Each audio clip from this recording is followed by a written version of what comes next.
Hello. ക്ലാസ്സിൽ ചിലപ്പോൾ ചില കുട്ടികളെ കാണുമ്പോൾ ഇവൻ ഇതൊക്കെ എങ്ങനെ അറിയും എന്ന് തോന്നാറില്ലേ? എന്നാൽ ഈ വെക്കേഷന് സ്കൂൾ തുറക്കുമ്പോഴേക്ക് ക്ലാസ്സിലെ ഏറ്റവും കൂൾ കിഡാവാനുള്ള കുറച്ച് സൂത്രപ്പണികൾ നമുക്ക് നോക്കിയാലോ? ഇത്തവണത്തെ വെക്കേഷൻ എല്ലാ തവണത്തെയും പോലെ വെറുതെ ഒരു വെക്കേഷനായി പോവാതിരിക്കാൻ ഇതാ നിങ്ങൾക്ക് 10 ഐഡിയാസ്. ഇതിൽ നിങ്ങളുടെ ഇൻട്രസ്റ്റിനനുസരിച്ച് 1-2 വഴികൾ സെലക്ട് ചെയ്ത് കുറച്ച് ടൈം അതിനായിട്ട് മാറ്റിവെച്ച് നോക്കൂ. സ്കൂൾ തുറക്കുമ്പോൾ ഇവൻ ഇതൊക്കെ എങ്ങനെ അറിയും എന്ന് എല്ലാവരും നിങ്ങളെ നോക്കിയും അത്ഭുതപ്പെടുന്നത് കാണാം. ക്ലാസ്സിലെ കൂൾ കിഡാവാം. അപ്പോൾ ഒന്നാമത്തെ ഐഡിയ ഏതെങ്കിലും ഒരു ലാംഗ്വേജ് പഠിക്കുക എന്നതാണ്. നിങ്ങളുടെ വീക്ക് സബ്ജക്റ്റ് ആണ് ഇംഗ്ലീഷ് എന്ന് കരുതൂ. അപ്പോൾ സ്പോക്കൺ ഇംഗ്ലീഷ് ക്ലാസ്സസ് ഒക്കെ കൂടുതലായിട്ട് എടുത്ത് പഠിക്കാം. യൂട്യൂബിൽ തന്നെ അതിനെ സഹായിക്കുന്ന ഒരുപാട് വീഡിയോസ് ഉണ്ട്. Easy English with Vini, English cafe official തുടങ്ങിയ ചാനൽസ് ഒക്കെ നിങ്ങളെ ഇതിനായിട്ട് സഹായിക്കും. ഡെയിലി കുറച്ച് സമയം ഇതിനായിട്ട് മാറ്റിവെച്ച് നോക്കൂ. ഇനി ഹൈസ്കൂൾ SSLC എക്സാം ഒക്കെ എഴുതാനിരിക്കുന്നവരാണെങ്കിൽ നിങ്ങളുടെ ഹിന്ദി വീക്ക് ആണെങ്കിൽ ആ വിഷയത്തിൽ ചെറുതായിട്ടൊന്ന് കോൺസെൻട്രേറ്റ് ചെയ്ത് നോക്കൂ. വെക്കേഷൻ കഴിഞ്ഞ് വരുമ്പോഴേക്കും നിങ്ങളുടെ ഹ്യൂജ് ചേഞ്ച് കണ്ട് ഫ്രണ്ട്സും ടീച്ചേഴ്സും ഒക്കെ ഒരുപോലെ അത്ഭുതപ്പെടും. സെക്കൻഡ് വേ ആണ് റുബിക്സ് ക്യൂബ്. പൂരത്തിന്റെ ഒക്കെ കാലമല്ലേ, എല്ലാ പൂരപ്പറമ്പിലും അല്ലെങ്കിൽ ആമസോണിൽ എന്തായാലും റുബിക്സ് ക്യൂബ് കിട്ടും. ഫ്രണ്ട്സിനെ കൊണ്ട് ക്യൂബ് റൊട്ടേറ്റ് ചെയ്യിപ്പിച്ച് ഒരു 2-3 മിനിറ്റിന്റെ ഉള്ളിൽ അത് സോൾവ് ചെയ്ത് ക്ലാസ്സിലെ സ്റ്റാർ ആവുന്നതൊന്ന് ആലോചിച്ച് നോക്കൂ.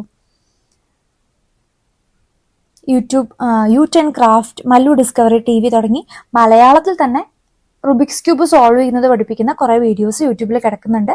അപ്പൊ അത് യൂസ് ചെയ്ത് ഒരു റുബിക്സ് കിങ് തന്നെ ആവാം. നെക്സ്റ്റ് ഐഡിയ, എല്ലാവർക്കും ഇപ്പോൾ ജങ്ക് ഫുഡും അൺഹെൽത്തി ലൈഫ് സ്റ്റൈലും ഒക്കെയാണെന്ന് പറഞ്ഞിട്ട് ആകെ കുത്തുവാക്കുകൾ കേട്ട് മടുത്തിരിക്കാവും. എന്നാൽ കുറച്ച് യോഗ, മെഡിറ്റേഷൻ ഒക്കെ പഠിച്ചാലോ? ഇതിനുള്ള വീഡിയോസും യൂട്യൂബിൽ അവൈലബിൾ ആണ്. നിങ്ങളുടെ ലൈഫ് സ്റ്റൈൽ ഒന്നും കൂടി മെച്ചപ്പെടുത്താനും ആരോഗ്യം മെച്ചപ്പെടുത്താനും യോഗയും മെഡിറ്റേഷനും ഒക്കെ സഹായിക്കുകയും ചെയ്യും. അടുത്ത വഴിയാണ് കുക്കിംഗ്.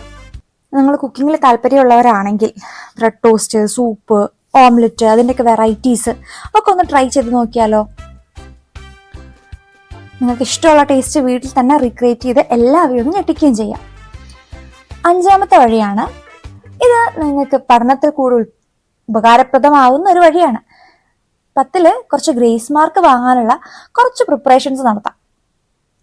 അതിനുള്ള 3 വഴികളാണ് അടുത്ത 3 ടിപ്സ്. ഇതിൽ നിങ്ങൾക്ക് ഏതിലാണ് താല്പര്യമെന്ന് നോക്കി അത് കോൺസെൻട്രേറ്റ് ചെയ്യുക. ഉദാഹരണത്തിന് നിങ്ങൾക്ക് ആർട്സിലാണ് താല്പര്യം, നന്നായിട്ട് പാട്ട് പാടുന്നവരൊക്കെ ആണെങ്കിൽ അതുമായി ബന്ധപ്പെട്ട എന്തെങ്കിലും ഒരു ഐറ്റം നന്നായി പ്രിപ്പയർ ചെയ്യാം. ലളിതഗാനം പാടാൻ ഇഷ്ടമുള്ളവരാണെങ്കിൽ ഒരു സോങ് കണ്ടെത്തി നന്നായി പ്രാക്ടീസ് ചെയ്യാം. അതിന്റെ നോട്ട്സ് ഒക്കെ മെച്ചപ്പെടുത്താം. പ്രസംഗത്തിലാണ് നിങ്ങൾക്ക് താല്പര്യമെങ്കിൽ നന്നായി പ്രാക്ടീസ് ചെയ്ത് ഒരുപാട് വിഷയങ്ങളെടുത്ത് പ്രസംഗിച്ച് പ്രാക്ടീസ് ചെയ്യാം. യുവജനോത്സവ സമയത്ത് എല്ലാവരെയും ഞെട്ടിക്കാം. ഇനി പ്രവൃത്തി പരിചയത്തിനാണ് നിങ്ങൾക്ക് താല്പര്യമെങ്കിൽ അതിലും മികച്ച പ്രകടനം കാഴ്ചവെക്കാൻ ഈ അവസരം ഉപയോഗിക്കാം. സാധാരണ യുവജനോത്സവവും പ്രവൃത്തി പരിചയ മേളയൊക്കെ വരുന്ന സമയത്ത് ആ സമയത്താണ് എല്ലാവരും പ്രിപ്പറേഷൻ തുടങ്ങുക അല്ലെ? നിങ്ങളുടെ കൂട്ടുകാരും അങ്ങനെ ആയിരിക്കും. അപ്പൊ നിങ്ങൾ ഇപ്പൊ തന്നെ പ്രിപ്പയർ ചെയ്താലോ? അതിൽ തന്നെ അധികം ആളുകൾ പങ്കെടുക്കാത്ത ഐറ്റംസ് ഉണ്ടാവും. ചോക്ക് നിർമ്മാണം, ചവിട്ടി നിർമ്മാണം, അങ്ങനെയൊക്കെ പാഴ്വസ്തു കൊണ്ടുള്ള വസ്തുക്കള്. അപ്പൊ ഈ സമയത്ത് തന്നെ നിങ്ങൾ അതിനു വേണ്ടി നന്നായിട്ടൊന്ന് പരിശ്രമിച്ചാൽ, കുറച്ചധികം സാധനങ്ങൾ പെട്ടെന്ന് ഉണ്ടാക്കിയെടുത്ത് നന്നായി പ്രാക്ടീസ് ചെയ്താൽ അതിലൊക്കെ നിങ്ങൾക്ക് മികച്ച ഗ്രേഡുകൾ നേടാൻ പറ്റും. സംസ്ഥാന തലത്തിലേക്ക് പോവുകയാണെങ്കിൽ ഗ്രേസ് മാർക്കും കിട്ടാൻ സാധ്യതയുള്ള ഇനങ്ങളാണ് ഇതൊക്കെ. മറ്റൊന്നാണ് GK ആൻഡ് ഇൻഫർമേഷൻ ഗെയിനിങ്. അതായത് സ്കൂളുകളിൽ ഒരുപാട് ക്വിസ് മത്സരങ്ങളൊക്കെ വരാറുണ്ടല്ലേ? അപ്പൊ നമ്മൾ സ്ഥിരമായിട്ട് പത്രം വായിക്കാൻ തുടങ്ങിയോ? അതുപോലെ യൂട്യൂബ് ചാനലുകളിൽ ഒരുപാട് PSC റിലേറ്റഡ് ക്വസ്റ്റ്യൻസ് ഒക്കെ കാണാം. അതൊക്കെ നന്നായിട്ടൊന്ന് നോക്കുകയാണെങ്കിൽ സ്കൂൾ തുറന്നാൽ എല്ലാ ക്വിസ് പ്രോഗ്രാമിലും നിങ്ങൾ തന്നെ ആയിരിക്കും ഫസ്റ്റ്. ആർക്കും അറിയാത്ത ഒരുപാട് ഇൻഫർമേഷൻസ് നിങ്ങൾക്ക് നേടിയെടുക്കാൻ പറ്റും. ഇതിന് കുറച്ചുകൂടി നല്ലൊരു വഴി എന്താണെന്ന് വെച്ചാൽ, നാഷണൽ ജിയോഗ്രഫിക്കിന്റെ ചാനൽ കണ്ടിട്ടുണ്ടോ? ആ ചാനലിൽ ഒരുപാട് ഇൻട്രസ്റ്റിംഗ് ആയ വീഡിയോസ് വരാറുണ്ട്. മൃഗങ്ങളുടെയും പക്ഷികളുടെയും ഒക്കെ ഒരുപാട് നിങ്ങൾക്ക് അറിയാത്ത കൗതുകമുള്ള വിവരങ്ങൾ ഇതിൽ കാണാൻ പറ്റും. അപ്പൊ ആ ചാനൽ എല്ലാവരും ഒന്ന് കണ്ടു നോക്കൂ. കൂടാതെ GK ബുക്സ് ഒക്കെ വായിച്ച് ഒരു GK കിങ്ങായി ക്ലാസ്സിൽ നന്നായി ഷൈൻ ചെയ്യാൻ പറ്റും. ഇതിൽ ഏതാണ് നിങ്ങൾക്ക് ഏറ്റവും താല്പര്യം എന്ന് നോക്കിയിട്ട് ആ മേഖല നന്നായിട്ട് കോൺസെൻട്രേറ്റ് ചെയ്യൂ. അപ്പൊ അടുത്തത് റീഡ് ബുക്സ്.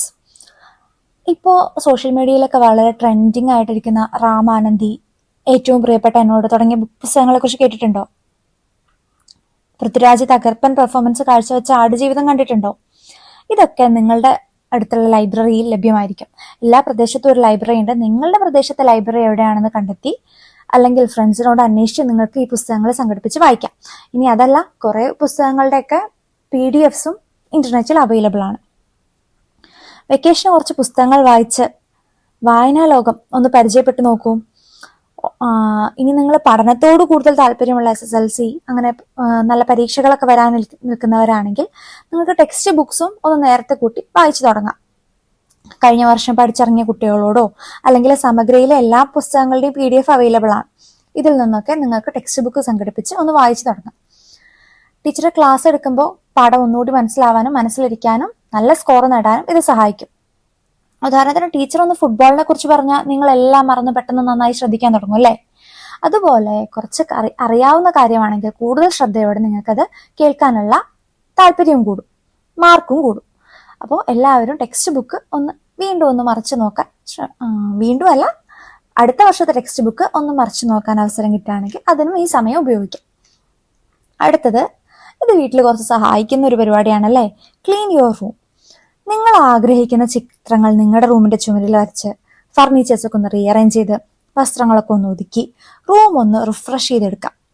അപ്പം നിങ്ങളുടെ മനസ്സിനും ഒരു റിഫ്രഷ്മെന്റ് ഒക്കെ തോന്നും. പുതിയ പുതിയ തുടക്കങ്ങൾക്ക് ഇതൊരു തുടക്കമാവട്ടെ. അടുത്തത്, സ്പെൻഡിങ് ടൈം വിത്ത് ഫാമിലി. സാധാരണ എന്തെങ്കിലും ഫാമിലി ഫംഗ്ഷനും അതും ഇതുമൊക്കെ വരുന്ന സമയത്തായിരിക്കും ഒരുപാട് പഠിക്കാനും എക്സാമും ഒക്കെ വരുന്നത് അല്ലേ? ഇതൊക്കെ ഒഴിഞ്ഞ് നിങ്ങൾക്ക് നിങ്ങളുടെ ഫാമിലിയുടെ കൂടെ ടൈം സ്പെൻഡ് ചെയ്യാൻ കിട്ടുന്ന ഒരു അവസരമാണിത്. അപ്പോൾ spend it maximum with your family. കൂടാതെ ഇടയ്ക്ക് ഫ്രണ്ട്സിനെ കാണാനൊക്കെ ഒന്ന് പോവാം. അങ്ങനെ ഒന്ന് സോഷ്യലായി കൂടെ ഉള്ളവരുടെ കൂടെ ടൈമൊക്കെ സ്പെൻഡ് ചെയ്ത് മൈൻഡ് നല്ല ഹെൽത്തി ആക്കി വയ്ക്കുക. മെൻ്റൽ ഹെൽത്തും ആവശ്യമാണല്ലോ. അപ്പോൾ ഇതാണ് നമ്മുടെ 10 ടിപ്സ്. ഇതിൽ നിങ്ങൾ ഏതാണ് ട്രൈ ചെയ്യാൻ പോകുന്നത്? കമൻറ്റ് ബോക്സിൽ കമൻറ്റ് ചെയ്യൂ.